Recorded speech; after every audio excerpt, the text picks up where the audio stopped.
Hey, yo guys, this is Jared, aka the Saint of Sins on Xbox Live, bringing you more NFL Blitz Elite League gameplay footage. After our last game, I decided with what little points we had gathered, we're just going to buy our first pack and hope to improve in some of the areas of this team. And I think we do just that, picking up Tony Gonzalez and Antonio Cromartie as we roll into our next game right here. As we are about to whoa, we're not gonna mess with this one. No, thank you. Moving on. Yeah, I know it's a punk move on my part, but let's take it back a step and realize: 1, I kicked away that last game, and 2, I had real big problems offensively trying to move the ball. So obviously I want to avoid having my ass handed to me by someone who's got way better skilled players all over his team and is likely a more skilled player than I. Which is one of my main issues with EA's online services, that typically it's going to try and match me up with someone who's a far more skilled player than I am, more often than not. So to improve my standings here, I'm really going to have to learn how to play this game on the fly while beating up on some cans, or possibly players that are just slightly more better than I am, who just don't have a better overall team. Wait, I'm having flashbacks here. This all seems like deja vu. Just hold on. Come here, you son of a bitch! Motherfucker. Okay, now that I've stopped trying to drown myself in my toilet, let me just get back. Oh, whoa, hold on. I'm walking on sunshine, yeah. There we go. Alright, okay, maybe things will actually turn around on itself here, and I'll, I don't know, pull out a victory that I actually could secure. That'd be something, wouldn't it? After all, at this point, about the only level of success I've found is an NBA Jam on Fire edition.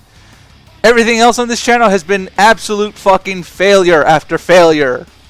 Alright. Enough dwelling on what I haven't done.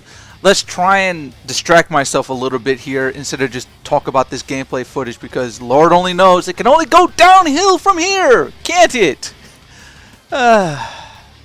So if you remember back in my first NFL Blitz video, I was stuck between the choices of either picking the Denver Broncos uniforms and logo set or the Tampa Bay Buccaneers. And in the comment section of that video, one of my subscribers, Blackout Chamber, was curious as to why a New Yorker such as myself would be a fan of the Broncos, the Buccaneers, as well as the Rockies. Yeah, I'd be so lucky to only be rooting for those 3 teams. Just a second here. Oh, yes. Alright, now that I've officially relieved myself all over my keyboard, let's get back into what we were actually talking about. See, the sad state of affair is that I'm also a Mets fan and a Pirates fan, and sometimes moonlight as an Avalanche fan when I actually care to remember that the NHL still exists. But yeah, I don't think we have enough time to fall down this rabbit hole that is my troubled little psyche. So, for simplicity's sake, let's just stick to one topic, that being, of course, football. So let's get into why, first and foremost, I'm a Broncos fan. Well, I say I'm a Broncos fan, but I do have hard times keeping interest in this team simply because, well, they're not very interesting most of the time. Well, actually, I'm jumping the gun a little bit, so let's go back some and establish what it is I'm talking about first. You see, I was actually born in Colorado, but I have lived most of my life here in New York.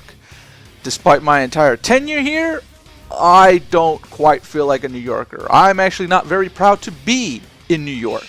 So I was never really turned on by the idea of rooting for the Giants or the Jets. And let's face it, who roots for Buffalo? As a matter of fact, I don't even qualify Buffalo as being part of New York. That's fucking Canada. Way too many goddamn trees. And I've already got enough on my plate being a Mets fan. I don't need the stigma of rooting for a team that's made it to the Super Bowl 4 straight years only to lose it every single time. That's just infuriating. So with my suffering aside, let's just get into this story of how I became a Broncos fan. And in order to get to that point, we first have to start off with how I even got into football. Unlike with baseball, I really didn't fall in love with football at first. As a matter of fact, it took me a while to really start realizing that there was more to it than just the Super Bowl. A lot longer. So let's travel all the way back to 1993 when I'm still just a 10-year-old snot-nosed punk kid. And I'm introduced for the very first time the NFL. So there I am, huddled around the television with my family, watching as the Dallas Cowboys take on the Buffalo Bills for the very first time. I had never seen a play from this sport ever before. I wasn't even aware of what transpired during the regular season, but I was so confident, so sure that the Dallas Cowboys would win this game. I guess because I was just eager to go up against my family, who were die-hard New Yorkers to the point that they would root for any New York team in a championship game, regardless of whether they cared for them during the regular season or not. So over the course of the game, I fell in love with the personalities of the Dallas Cowboys. I couldn't help but to root for the winning personalities of Troy Aikman, Alvin Harper, Michael Irvin, Emmitt Smith, Jay Novacek, and even to a certain degree, the goofy bastard known as Leon Lett. I also couldn't help but love Jimmy Johnson. The man was very charismatic and knew what he was doing as a head coach. And even to this day, I still enjoy watching Jimmy Johnson spout off at the mouth about football. It's just a joy to listen to him.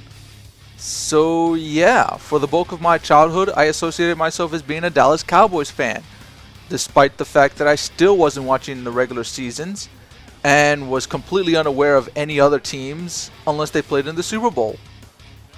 How completely and utterly shallow of me. I would eventually learn about the Denver Broncos in 1998 when they would take on the Green Bay Packers in the Super Bowl. By that point, I still wasn't watching regular season games. Everything I would come to learn about the Broncos franchise and their storied history would come through this Super Bowl. Unlike with the Cowboys, who just felt like a team that was just destined for greatness and unable to fail at anything they attempted, the Broncos really drew me in as being a tough and gritty team. They were the scrappers, the underdogs really, and at this point in my life I was already tired of rooting for teams that were just too big to fail and were always expected to win, because it was around this time that I actually started becoming a jaded Yankee fan. I hated the idea that this team had now become too big to fail and was always expected to do great things despite having so many years of turmoil and struggle. I also hated being part of a bandwagon, noticing that every fan around me was just rooting for the team because they suddenly started winning more. It sickened me. So there I was, renouncing my fandom of the Yankees and the Cowboys, despite the fact that Dallas was no longer in the limelight and not expected to be the big front runners every year like they used to be. So there I was as a young fan, questioning what it was I wanted to root for in a team, in a franchise, in a player really. Then I would be introduced to John Elway. His backstory, his trials and tribulations to get to this one point.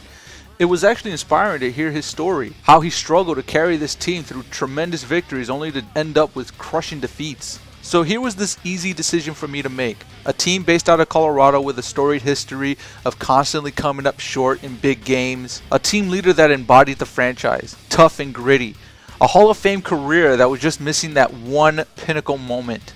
I guess you could claim that I was jumping on the Broncos bandwagon before they had actually won the Super Bowl, and then you'd probably have a fair point. But something about rooting for the underdog just seemed more appealing to me than rooting for the guy that was expected to win everything. Excuse me for just 1 second. You know, what the mother son of a fuck it son of a mother. One giant clusterfuck later. Why? Alright. All distractions aside, let's get back to what I was talking about before, which is me totally filleting John Elway. What? You've never heard another grown man figuratively stroke another man's shaft before? Weirdo. Anyway, what broke it down for me to becoming a Broncos fan at that point was the fact that I was so open to rooting for the underdogs. As a matter of fact, I related to them. I felt as though I were an underdog. This entire time I was just trying to figure out what made up my personality. I guess in the end I was making a far easier decision than I initially thought. What with me picking a team that had just made the Super Bowl and still being considered the underdog. Yeah, I'm still very shallow, aren't I?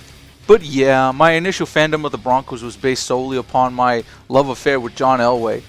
Since then, I've really been struggling to figure out whether I'm still a Broncos fan or if I was just a John Elway fan.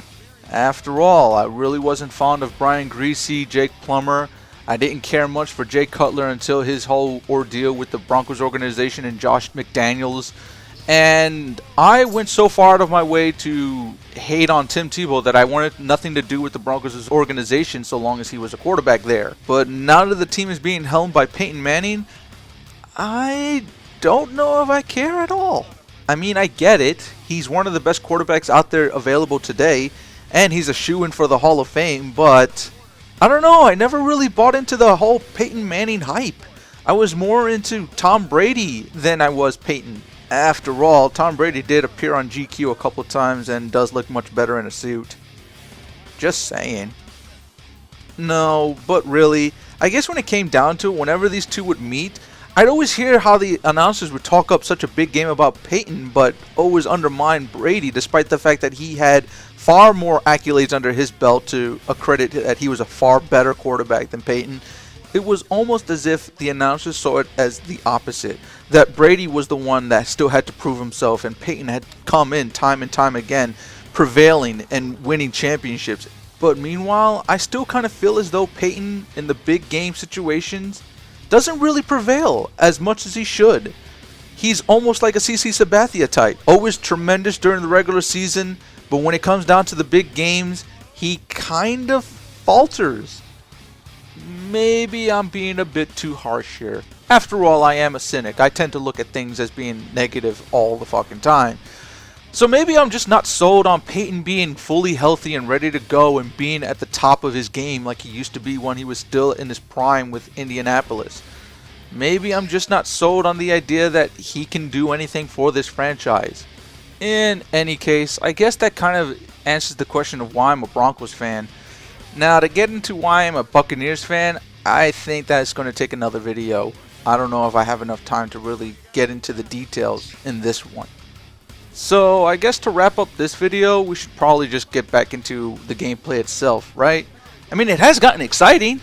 It's not like I just blew a 10-0 lead from the first quarter or anything. So this entire time, my opponent has been playing very aggressive, pressing up against the line of scrimmage to bring an extra man rush on my quarterback, fleeing to my weak side on defense to get a quarterback scramble, dumping off quick passes to his wide receivers whenever I bring in an extra man rush to his quarterback and he can't scramble. And I'm pretty sure I saw him punch a cancer kid in the throat during the halftime show. True story. I wouldn't make such a thing up. Anyway, after an embarrassing fumble, I'm now pinned back within my own 5-yard line, and of course my quick pass is just going to be bobbled around. Let's see if I can actually move this fucking ball. Take the snap, drop back in my own end zone, and I'm taken down for a safety. Huzzah! Okay, now my tits are really in the grinder now. Let's see if I can actually bounce back on defense and hold him. And first play, I make the same mistake I've been making all game long. I'm trying to contain him on one side, but I'm leaving him open on the weak side. But unfortunately, it doesn't matter because he can still roll out and hit his man. Great. I think my biggest problem throughout this entire game was the fact that I was too eager to try and sack him instead of just contain him. After all, I was able to put in enough pressure on him throughout the entire game by just having my AI defenders make the rush as opposed to just me trying to get in the rush. But unfortunately, I still didn't get it through my thick skull. I think his thought process here was basically just run the clock out to end the game. And unfortunately, it didn't happen. So now we got to go with me trying to run the ball back with less than 3 seconds. That's not happening. Ever. And so goes another one in the record books. I have now suffered 2 deflating losses after having multiple opportunities to win these games back. A quick glance at the stats demonstrates that I was just completely dominated, both in the air and on the ground. And so ends another defeating NFL Blitz Elite League gameplay. Let's just walk away with our consolation prize of a 12-card pack and hope that we can actually build upon this team and become better for the future. Until next time, boys and girls.